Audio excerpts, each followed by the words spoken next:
If you ever want to know how loved you are, just invite your family to your high school graduation and watch who shows up. I didn't expect balloons or a cheering section. I wasn't even asking for one of those giant, "We're so proud" signs with my face photoshopped next to a cap and gown like a weird political ad. All I wanted was for them to be there. Just once. But no. Apparently, my brother's dentist appointment, and I'm quoting here, couldn't be rescheduled. Let me back up. I'm Evan, 18, recent graduate of Preston High. Not valedictorian, not prom king, not anything flashy. Just your average kid who showed up, did the work, and tried not to get trampled by the chaos that was my family. My parents, Marlene and Craig, ran on what I like to call selective spotlight syndrome. If my older brother Tyler so much as cleared his throat in a new octave, they'd throw a dinner party. But if I got an A, cool. Don't get cocky. Tyler, by the way, is 21. Tall, charming, pre-med, and has the emotional depth of a houseplant. But he's got a great smile and apparently very complicated teeth, hence the urgent dental emergency on the same day as my graduation. That morning, I ironed my own shirt, took photos by myself on the porch using a tripod I borrowed from my art teacher, and walked to school because Tyler had the car. My parents? They wished me good luck, like I was heading off to take the SATs again. No hug, no real eye contact. Just, make sure to take a picture with the principal or something. The ceremony was long. You know the drill. Speeches that sounded like AI wrote them, hundreds of last names read off a little too fast, and one kid who dabbed on stage in 2023 like it was still a thing. When they called my name, Evan Carter, I stepped up, smiled at the crowd like someone might care, and took the diploma from a man who thought my name was Eric. That was the highlight. My name mispronounced by a stranger while an empty row of seats stared back at me. Afterward, while other families snapped photos and fought over who got to hold the bouquet, I sat on the metal bleachers and texted my mom. All done. She replied 10 minutes later. Hope it went well. We're grabbing lunch after Tyler's appointment. Want takeout? I didn't answer. That night, while they raved about how well Tyler handled the Novocaine, I microwaved leftover mac and cheese and wondered if I was being dramatic. Maybe they forgot. Maybe it really was an unavoidable appointment. But the next morning, when I passed the fridge and saw a picture of Tyler smiling with his dentist holding a congrats on no cavities balloon, I realized, nah, I wasn't being dramatic. I was being erased. But instead of blowing up or crying, I just shut it down. I stopped trying to impress them. Stopped waiting for someone to notice when I did something right. I packed away the diploma in a shoebox, deleted the few photos I'd taken alone, and told myself, okay, if they don't want to show up for me, I'll just start showing up for myself. And so I did. First thing I did that Monday morning was walk into a local hardware store and ask for a job. No resume. No recommendations. Just me, a collared shirt that still smelled like graduation, and a refusal to be ignored again. The manager's name was Russ. Early 60s, flannel shirt, permanent scowl, and the kind of mustache that made him look like he'd been born in a hardware store. You ever used a power drill before? He asked, squinting at me like I might spontaneously combust near a box of nails. No, sir, I said. Can you lift 50 pounds? Probably. You lot? Not very well. He grunted. You're hired. And that was it. No background check. No personality quiz. Just pure, blue-collar baptism. The place was called Tool Town. No joke. Bright yellow sign, 3 aisles of screws, and a break room that smelled like burnt coffee and WD-40. My job? Stocking shelves, hauling lumber, and nodding sympathetically when old guys talked about pipe fittings and their knees. It didn't pay much. But after 2 weeks, I had calluses on my hands and a weird pride I hadn't felt in years. Every time I lifted a pallet or fixed a display without someone needing to double-check my work, it felt like something. Like I existed. Russ wasn't warm, but he noticed things. One day, after I caught a falling paint can before it exploded all over aisle 5, he handed me a Gatorade from the staff fridge. No words, just a nod. That nod meant more than 20 birthdays combined. Back home, different story. At dinner, my mom would ask, "How was work?" before pivoting to, "Tyler shadowed a dental surgeon today." And my dad would chime in with, "That boy's going places," like I wasn't sitting right there with grease under my nails and sore knees. Tyler, by the way, wasn't actually shadowing anyone. He was working part-time as a receptionist at a dental office while waiting for his second chance to apply to med school after bombing the MCAT twice. But that didn't fit the narrative. I tried not to let it eat me. Instead, I started saving. First paycheck, half went into a box I duct-taped under my bed. I called it the Get Out Fund. The rest went to basic stuff. Cheap boots, lunch meat, one decent hoodie. I wasn't building wealth. I was building dignity. Quiet, invisible, but mine. 3 months in, Russ pulled me aside during lunch break. You want hours? You got him. We've got a guy quitting. Means you'd move to afternoons. More money. I blinked. Seriously? You show up. You work. That's rare these days. It was the first compliment I could remember from any adult not legally obligated to love me. The new shift wasn't glamorous. I'd get home late, dead on my feet. My back hurt. My hands ached. I smelled like lumber and rubber gloves. But I slept better. Not because I was fulfilled, but because I was too exhausted to care. At one point, I passed Tyler in the hall. He looked me up and down and said, "Still at the hammer store, huh? Still retaking the MCAT?" He blinked. Didn't answer. Small victory, but I took it. One night, I was too tired to eat. I microwaved leftover spaghetti and zoned out in front of the TV.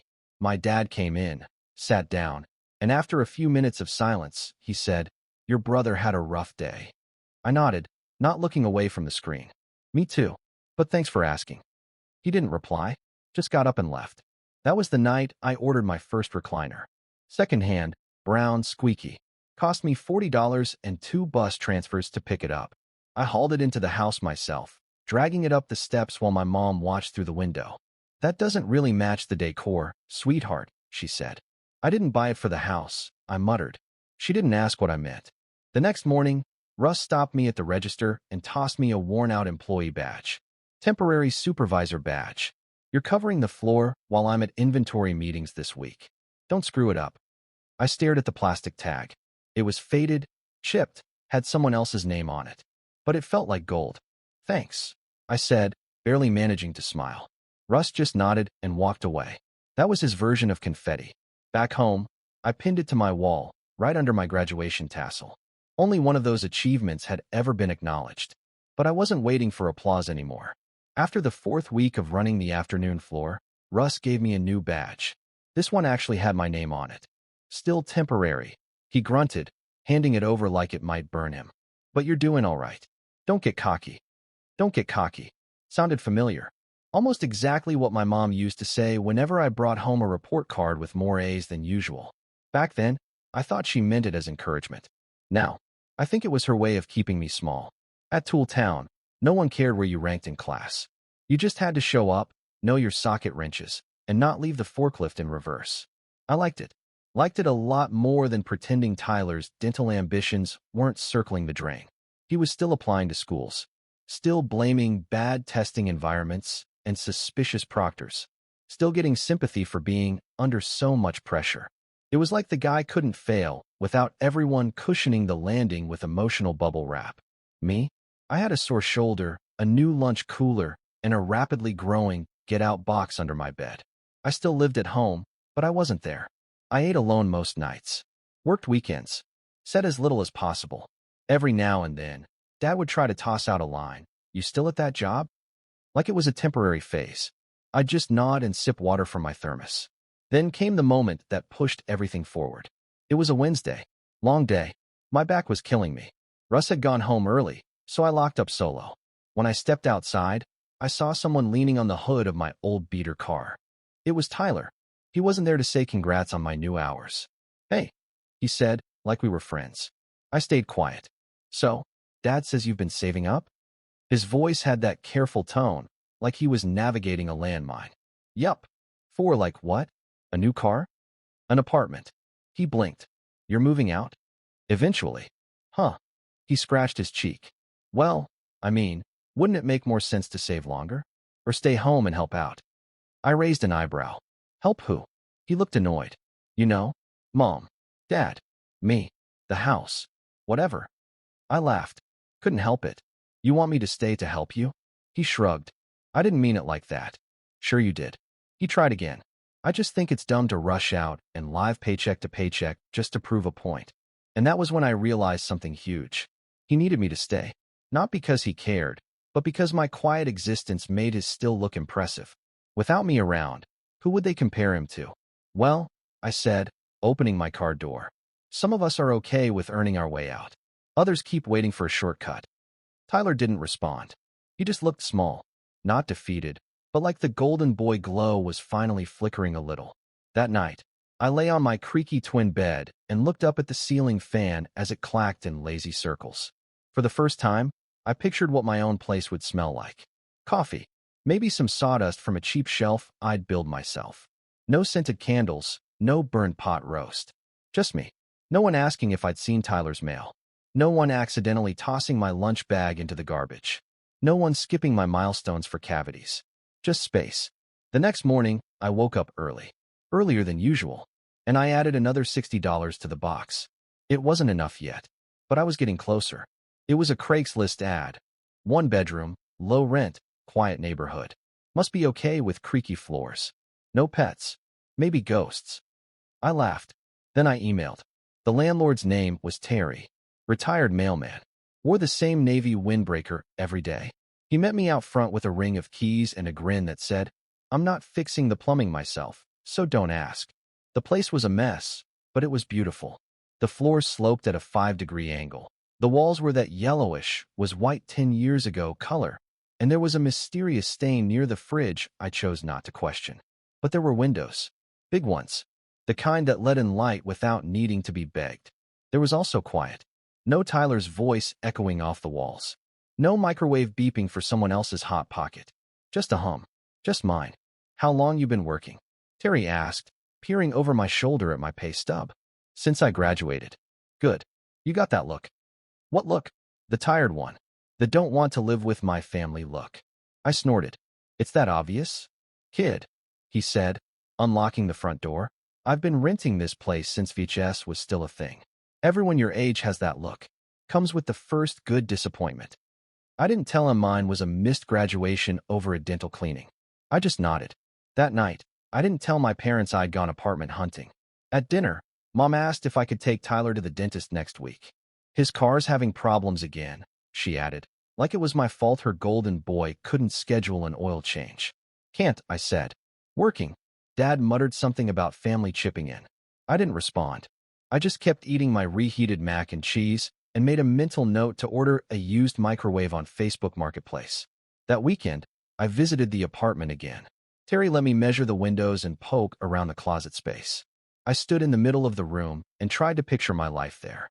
A chair, a mattress on the floor, maybe a coffee table from a thrift store. I had enough saved for the deposit. I was 3 paychecks away from having the cushion I wanted. I started packing in secret. Just little things. My books. My old hoodie collection. My growing stash of weird mugs from the break room at Tool Town. I kept the box under my bed next to the Get Out fund, which now had more duct tape than box left. Tyler knocked one night as I was zipping up a duffel bag full of socks. "Hey," he said. "You good?" "Yeah." "You've been quiet." "Nothing new." He lingered like he wanted to say something meaningful. Maybe even apologize. Instead, he said, "I used your charger again. Hope that's cool." "Sure." He left, and I sat there, staring at my dresser like it had betrayed me. By the end of the month, I put in a deposit.